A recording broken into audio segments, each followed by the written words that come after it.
What's up everybody, Daniel D. Piazza back again with some tips for entrepreneurs on Daniel D. Piazza TV. And if you're new to the channel, make sure you're subscribed and you hit that little bell so you know when I upload a new video. And today I want to just dive right into questions. One of the questions I got recently was, what are the biggest marketing tips you have for 2021? As we all know, marketing is essential for driving customers to your business. When marketing drives customers to your business or potential customers to your business, sales then closes them. The marketing is what announces that you're here, announces that you can solve this problem, attracts, gains the interest and the trust, and the sales is what closes the deal. And so your marketing has to speak to your proper audience. But as a marketer, you need to understand that technology changes, customer preferences change, and society moves along, and marketing has to change as a result of that. So what's new in 2021 that you can take with you and really implement that will help you this year? The first thing that I've learned, and we've used this at my company, Strength of Seduction, is a new technology called email-based retargeting. Email-based retargeting is a system that allows you to capture the email addresses of people who hit your website, whether or not they opt in. If someone expresses interest in your marketing materials or in your business, and in this case, if they're hitting your website, that's an indicator of interest, then you can legally and ethically, or I guess you could say legally for sure, ethically is your decision, but I believe it's ethical. Ethically, you can email them or you can send them marketing materials because they've showed business interest and they've interacted with your business. And the only stipulation is that there has to be an opt-out in the email. Many people who hit your website are going to hit the page, and if you have an opt-in because you're a business, whether it's a service-based opt-in and you're giving away a piece of content, or whether you're a product and you're giving a discount, most people who hit your page aren't gonna opt in. A good opt-in rate might be 20 or 30% would be really high, but still, you're still missing most people who hit your page. And that's where Facebook ads comes into play. So Facebook ads and Google ads and basically paid traffic is great because their algorithms and essentially their platform finds your ideal customers, and you pay Facebook to advertise to your ideal customers. Facebook has all the information on your ideal customers. They have their name, their email, their location, their sex, all their other information that they would need to know. And you pay Facebook, you bid with Facebook or Google to show your advertisement to this audience, if you're of course using paid advertisement. They keep that money and they keep that information. So they will show your advertisement to your target customer, and they will keep that information private, but you get to have access to the customer through their channel, right? And as soon as you stop paying, they stop showing.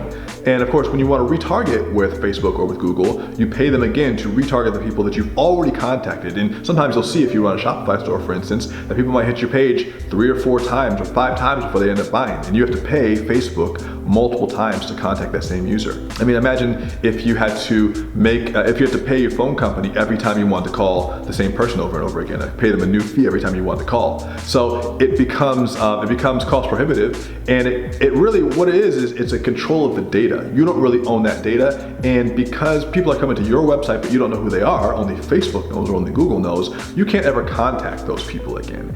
And that puts you as a business owner at a disadvantage. Well, what if when Facebook or Google sends traffic to your website, the people who don't opt in, the people who normally would leave and bounce without you ever being able to talk to them, well, what if all the American people, because this is legal in America, all the American consumers who hit your page, you end up getting their information. And not only do you have people who opted in, but you also have people who just browsed maybe but didn't opt in, and you can legally and ethically email them. It's based on their IP address.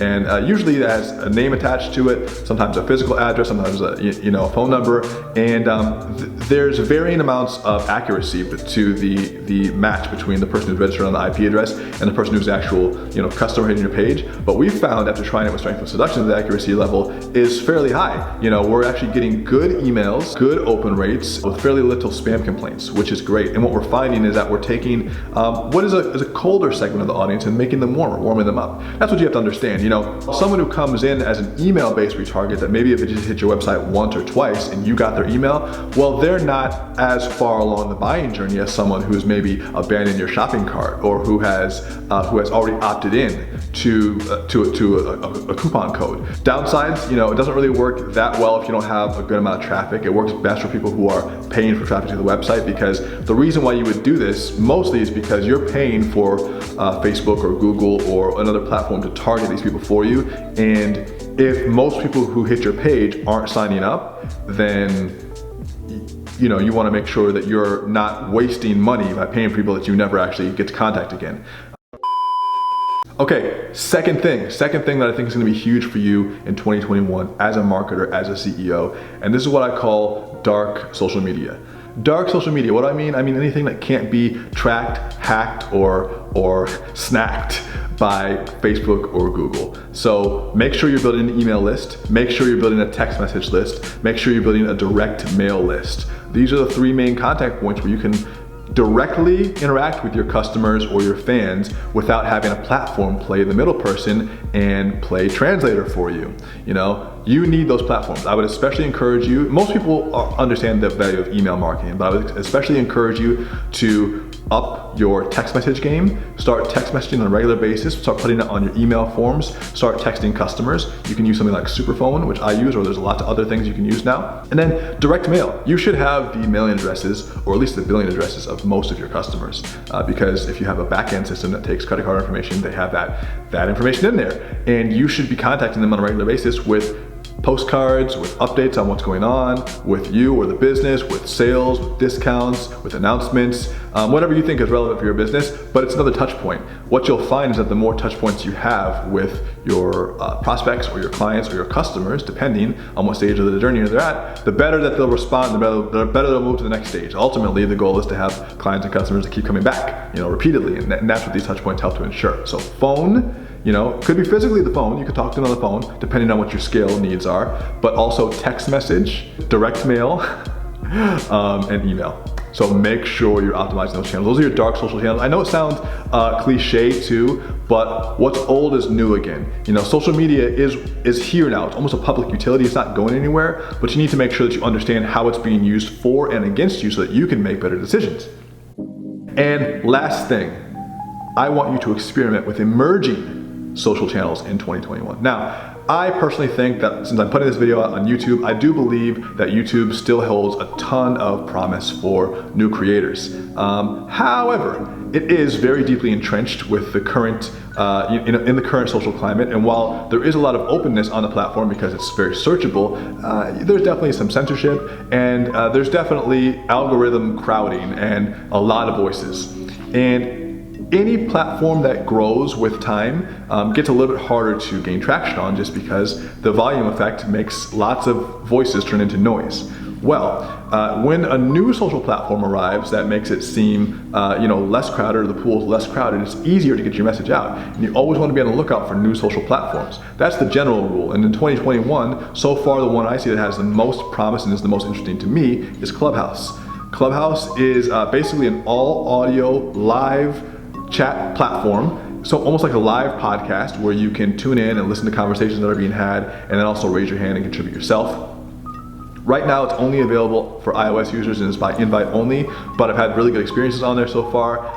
At first I was kind of dismissive of it because I was like, I don't need another platform. Now I realize the value of it. I will say that I don't expect it to be a panacea of openness from the draconian measures of Zuckerberg or Google. I do think it will become monetized via ads in the near future, probably the next 2 to 3 years. And what we're doing right now is we're really making someone a billionaire. By us using the app as much as we already are, we're already making someone's valuation go up like crazy, because that engagement time is nuts. I mean, the time you spend listening to these conversations makes the engagement time go up. That's one of the reasons why YouTube is so powerful, because the engagement time on some of the videos is pretty high. Well, over the next 2 or 3 years, I'm sure they'll introduce ads, I'm sure they'll change the algorithm a bit, I'm sure they'll introduce some sort of social hierarchy to the platform, but for now, it's early days. When I started really posting on Instagram, end of 2014, beginning of 2015, well, it was actually March 2014, that platform was still very young and it was growing. And at that time, I could just go like crazy on there and get a lot of followers because there wasn't as many people as I was.